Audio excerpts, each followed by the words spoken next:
Hello everyone, welcome to SV Union High School and Junior College. And all my dear 5th standard students are welcome back to my YouTube channel.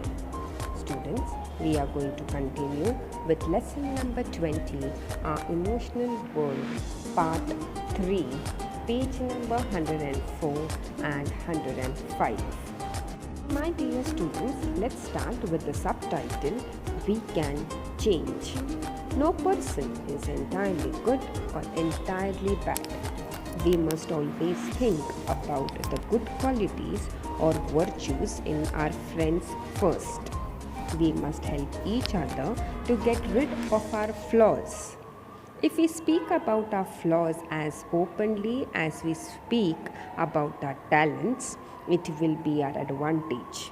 Once we know the flaws in our nature, we must try to correct them ourselves. What is this paragraph trying to explain us? No one is entirely good and no one is entirely bad. That means nobody is perfect. Generally, everyone is aware of the fact that there is no perfect human being. Some people are almost more perfect than others, but no one is absolutely perfect. Every human being must have their own qualities, and also most of everyone else has errors of any kind. Be aware of the fact that others have the right to be different. Do not play as ruler in everything. Do not dislike someone because his habits are different from ourselves. May not have to agree with what others do, but should not dislike it for doing so. Some people are also very disliked if told that he or she was wrong. And there is also direct likes when there are others who tell you that someone is wrong. Both of these have their own reasons of likes and dislikes when told a mistake. It all depends on the procedure in terms of delivering to it. Now students, they have already told us that we should always find something good in our friends. What is the meaning of friendship?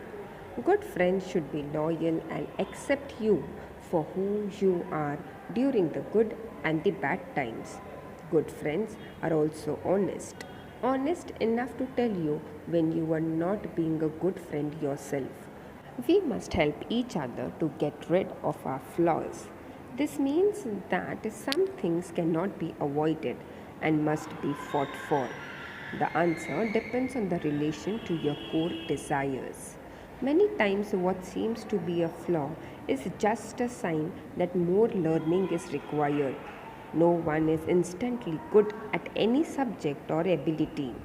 To master anything, it requires time and effort. The question is if the time and effort are equal to the value of the desire. A person will have many dreams and desires.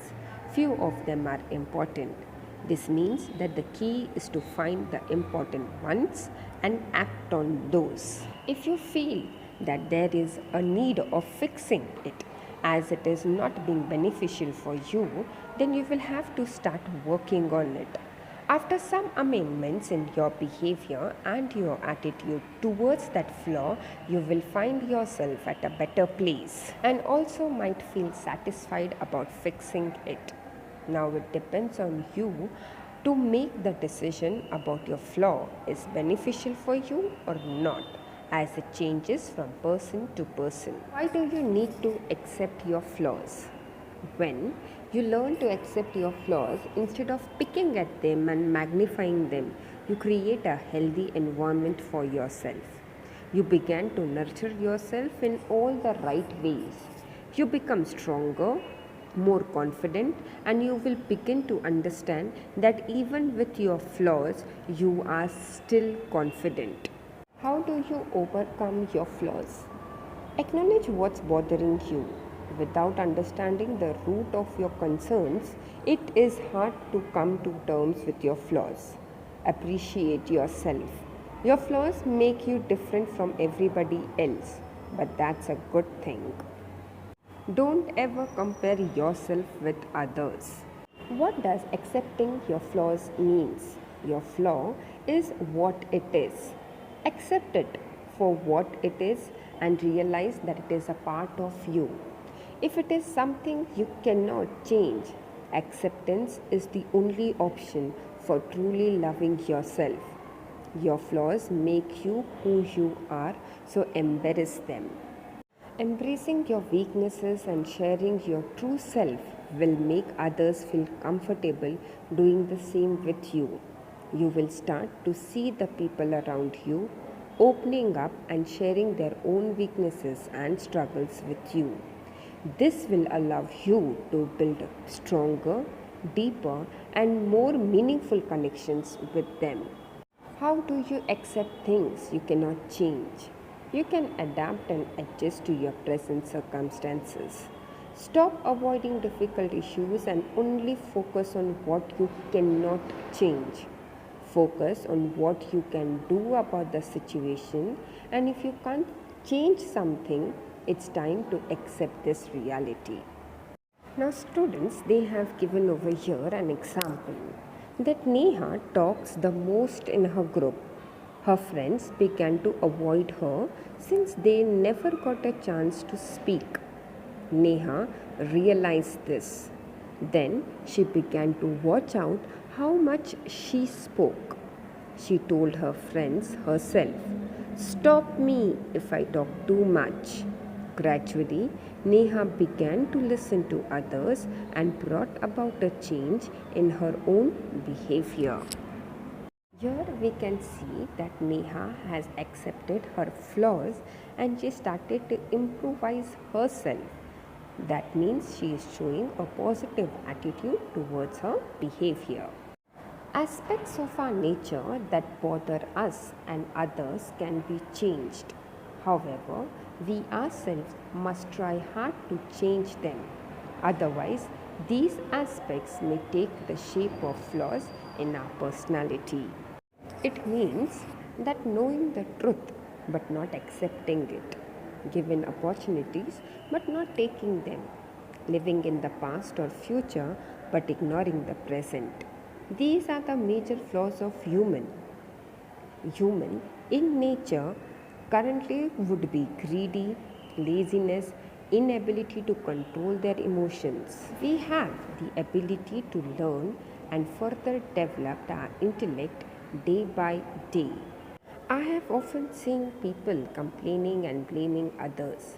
The circumstances and other external factors for getting in their way of their wishes, hopes, dreams, goals, etc.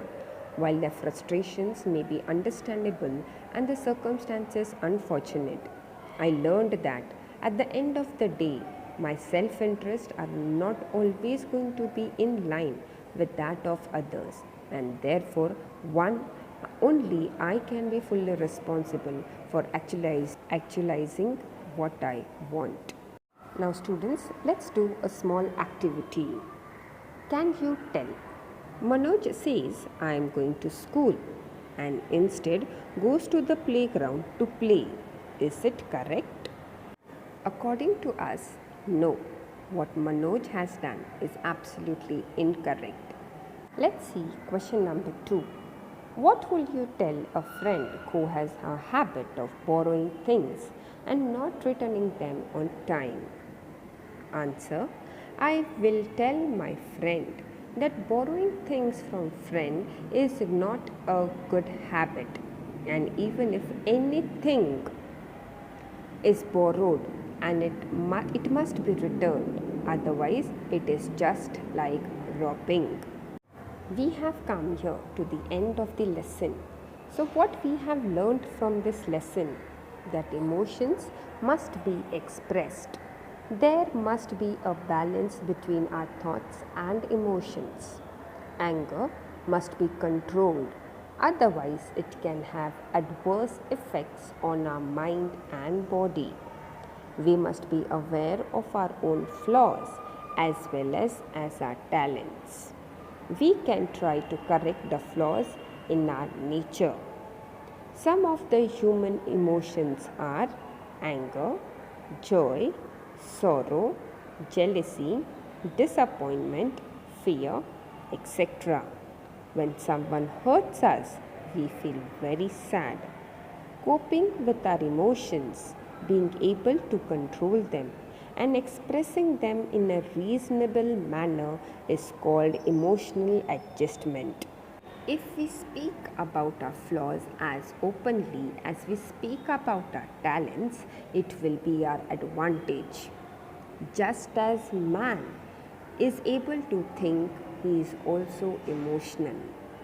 When we learn to cope up with our emotions, our personality becomes balanced. We must first always think about our friends' virtues. So, here we have completed with our lesson. I hope so, students, you won't be having any doubts from this lesson. Thank you, everyone.